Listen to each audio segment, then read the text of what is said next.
मित्रांनो, आपण हे कृष्णाभाऊ खाटिके यांच्या शेतामध्ये आलेलो आहे. आता हे शेतकरी दिनापूरचे. आता येईने हा सौर ऊर्जा घेऊन किती महिने झाले याला घेऊन? याला घेऊन 3 महिने 3 महिने झाले का? कोणत्या कंपनीचा आहे हो? ओसवाल कंपनीचा आहे. ओसवाल कंपनीचा सौर ऊर्जा आहे मित्रांनो हा.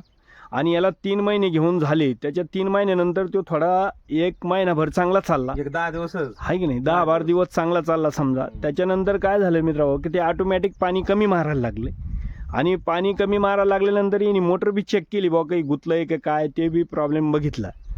त्याच्यानंतर उजूक एक दिवस कंपनीवाले आलते. हा एक चालते म्हणजे एक दिवस आले त्यांनी ते कंपनीवाल्यानं उजूक त्याचं काय होतं ते सेटिंग करून दिली. ते परत पाणी चांगलं मारायला लागलं. आणि त्याच्यानंतर परत 8-10 दिवसाने परत ते जसं तसं पाणी मारायला लागलं. आता बंद झालं तसं. आता 2 महिन्यापासून हे शेतकरी परेशान आहे हे गहू किंवा झालं, हे कंपनीला फोन करू राहिले, ते काही फोन उचली ना. आणि परत 2 महिने जर तुम्हाला सांगतो, आता 2-2.5 महिने झाले हा सौर ऊर्जा बंद आहे. बंद म्हणजे पाणी मारतं, पण पाणी उगच कमी मारतं काहीतरी. म्हणजे त्याच्यात शेतकऱ्याचं भिजणं पण होईना. 1 इंची पाणी मारतंय. आणि एक शुभम पाटील म्हणून त्याला फोन करतो, रोज फोन करतो. 11 पर्यंत फोन करतो शुभम पाटील म्हणून नावाचा माणूस बरं का. मग तुम्ही साहेब तो सुद्धा फोन उचले ना. एक सोलंके म्हणून तो फोन घे ना. एक कोणता अनिल सर म्हणून तो सुद्धा फोन घे ना. म्हणजे महिन्यावर ब्लॅकमेल टाकले का कोण फोनच घे ना.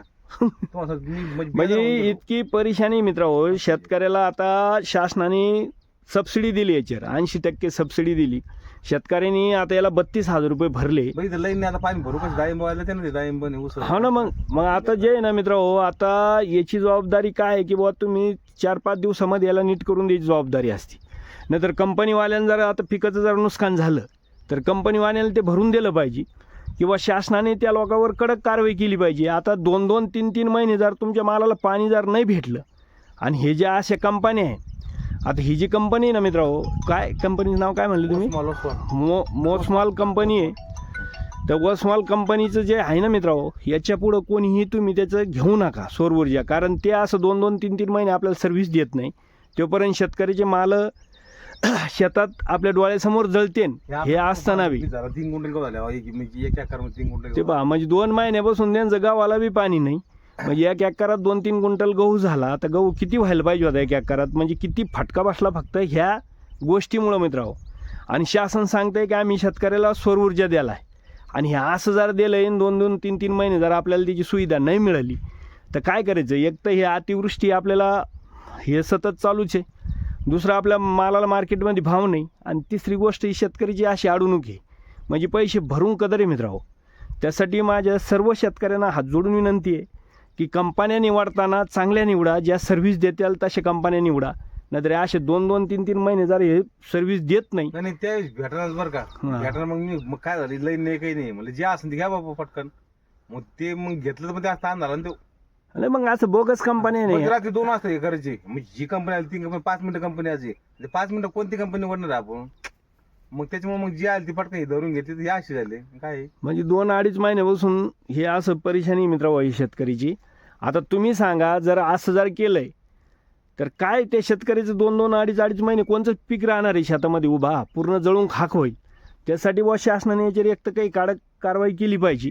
किंवा मग तालुक्याचे जे आहे, जसं आमचा आता पैठण तालुका आहे, तर तालुक्याच्या गावाला तिथं त्याचं सेंटर दिलं पाहिजे. ज्या कंपनीवाल्यांना सेंटर जर तालुक्याला जर खोलले तरच त्या कंपनीला शासनाने अथॉरिटी दिली पाहिजे, नाहीतर देऊ नये, आहे की नाही? तालुक्याच्या लेवलला तुम्ही एक जसं आपलं मोटर मेकॅनिक असतो तसं तालुक्याच्या लेवलला एक केंद्र प्रत्येक कंपनीचं पाहिजे.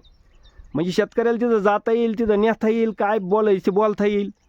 आता त्याच्यात अडचण अशी मित्रांनो शेतकरीची, किंवा शेतकरी कसं आहे की शेतकरी म्हणल्यानंतर त्याला शिक्षणाबाबतीत खूप कमी असतं. आणि त्याच्यात हे काय करतात, हे कंपनीवाले लोक तिकडून इंग्रजीत मेसेज त्या शेतकऱ्याला पाठवतात.